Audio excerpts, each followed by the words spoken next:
As a day trader or scalper, I'm sure you enjoy the thrill of the market open, especially during the first hour of the London and the New York sessions. The rush of adrenaline as we watch the price move up and down, the anticipation of the next big trade, and the fear of missing out an opportunity are all part of the experience. Today I'll talk about this, trading the market open, and several strategies to apply in the first hour of trading. Like, subscribe, and stick around for the full video.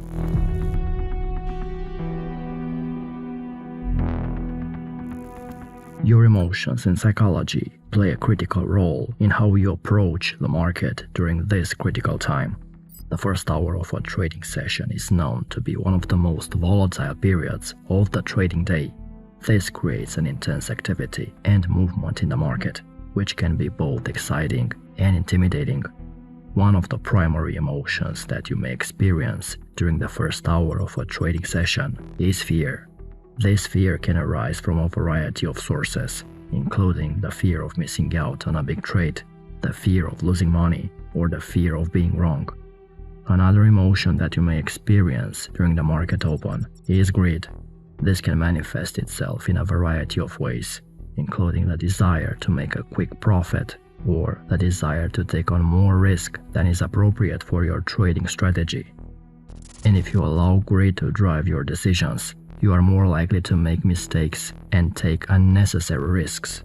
The point is, in order to be successful during the first hour of the London or New York session, it's important to approach the market with a clear and objective mindset.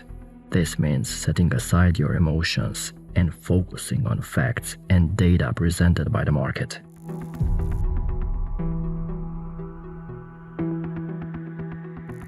When it comes to trading during the market open, one of the most important skills you can have is the ability to identify key trading levels. The main problem you may face when trading during the market open is the volatility and the unpredictability of the market. Prices can move rapidly in either direction, and it can be challenging to know where to enter or exit trades. This is where identifying key trading levels becomes crucial. There are a variety of different methods that can be used to identify major trading levels during the market open, including supply and demand areas, trend lines, moving averages, or classic support or resistance levels. Each of these methods has its own strengths and weaknesses, and it's important to use a combination of different tools to get a complete picture of the market.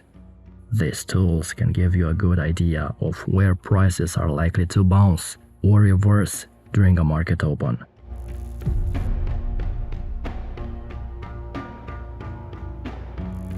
During London or New York session open, your goal is to find some sort of edge that can help you make better decisions. One approach is to use pivot points as a tool to identify key price levels. These are calculated based on the previous day's price range, and they offer you key levels to watch for potential price action. During the first hour of the market open, price action is unpredictable. However, by using pivot points, you can gain a better understanding of where price may potentially move. It all starts with a daily pivot point. This level can serve as a reference point for potential price action. If price opens above the daily pivot point, you should look for potential buying opportunities at support levels. If price opens below the daily pivot point, you look for potential selling opportunities at resistance levels. In addition to the daily pivot point, you should also be aware of the S1 and R1 levels. These represent the first support and resistance levels of the day. Look for rejection or continuation patterns at these areas. If price breaks above the R1 level, you may look for potential buying opportunities. If price breaks below the S1 level, you can search for potential selling opportunities. So don't ignore pivots during the market open.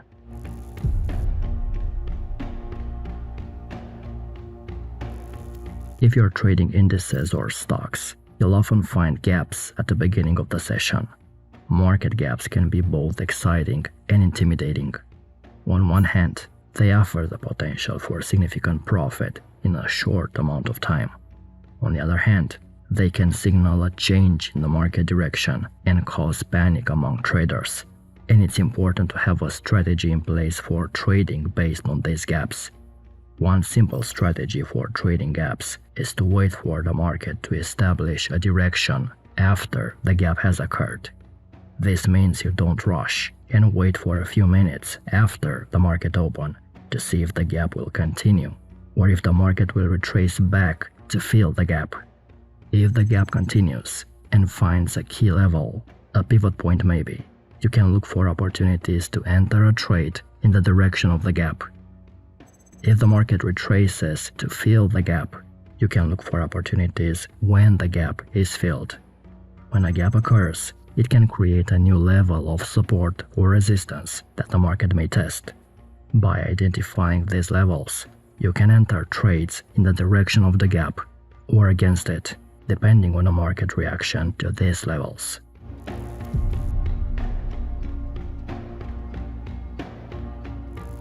During the first hour of trading, the market is usually highly volatile, with prices moving rapidly and traders scrambling to enter and exit positions.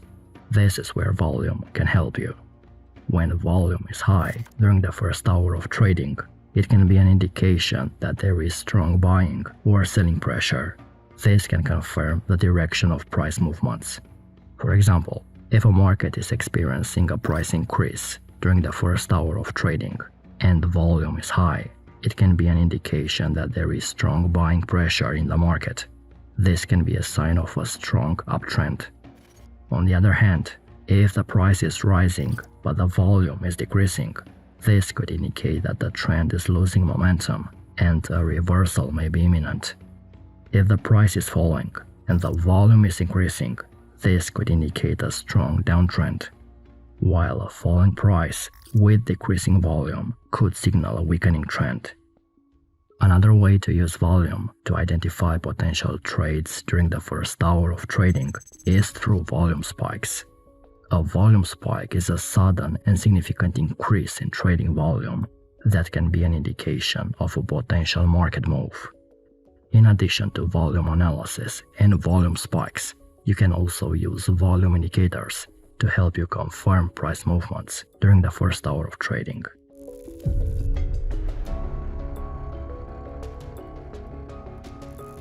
Traders fall victim to liquidity clearouts and stop-loss hunting time and time again. This can be especially damaging during market open, when the market is most volatile. Liquidity clearouts occur when large institutional players enter the market at the opening bell and take positions that are significantly larger than the market's available liquidity. This creates an imbalance in supply and demand, resulting in a sudden and sharp movements in price. Stop-loss hunting is another tactic employed by market players during the market open. This involves intentionally triggering stop-losses of retail traders in order to create price movements that will benefit their own positions.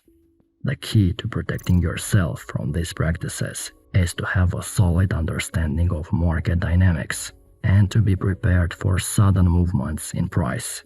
One risk management measure that you can use is to avoid placing stop-loss orders at obvious levels. Market players who engage in stop-loss hunting are often looking for these obvious levels. So by placing a stop-loss at a less obvious level, you can reduce the likelihood of your positions being liquidated.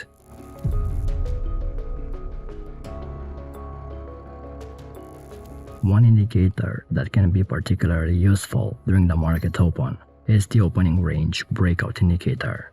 This tool will help you identify potential breakouts at the beginning of a trading session. It works by calculating the high and the low of the first few minutes of trading, and then using these levels to identify potential breakouts throughout the rest of the session. You first need to determine the length of the opening range. This is typically the first 5 minutes of trading, although it can vary depending on your preference and the market being traded. You can set it at 15 minutes or even 30 minutes. I prefer to set it for the first 5 minutes after the market opens.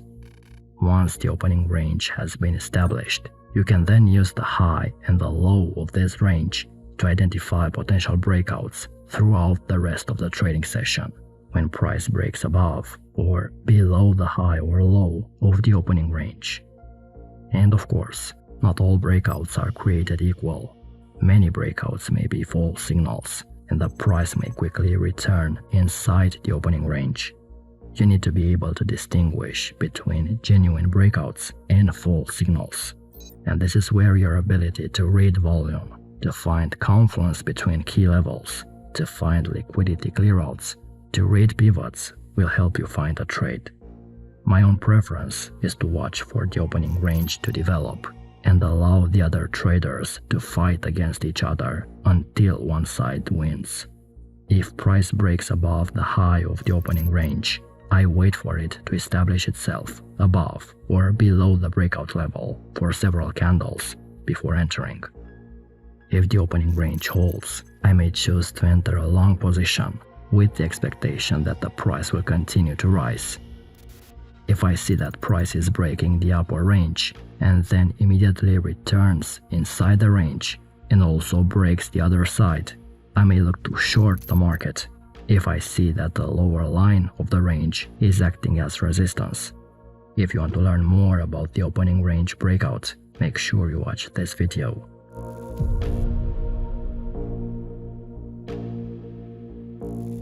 If you're trading currency pairs or indices and you have access to extended hours, you could also trade the London Open using the Frankfurt session activity. Frankfurt trading session starts at 7 a.m. GMT and the London session starts at 8 o'clock GMT. This trading hour between 7 and 8 o'clock GMT will give you many trade opportunities at the London Market Open. And you don't have to draw this range yourself. In TradingView, you add this indicator, FX Market Sessions. You'll keep only the London tab, and you'll hide the rest of the sessions. Now it displays only the London session, but we want the indicator to draw the range from the Frankfurt Market Open 1 hour earlier. If you look at the indicator's default settings, at the start of the London session, it shows 8 o'clock GMT. We want to highlight the price action 1 hour earlier. So in the first tab, we'll select the Frankfurt Open, 7 o'clock GMT. And you put 8 o'clock, the London Open, at the second tab. The high and low price of this range are the first support and the first resistance of the trading day. The trade plan is to find imbalances in the market at the start of the London session. If price goes above the range, it's a sign of strength, and you look for buying opportunities. If price goes below, it's a sign of weakness, and you look for short signals. And you don't trade when price is inside the channel, because there is no imbalance between buyers and sellers.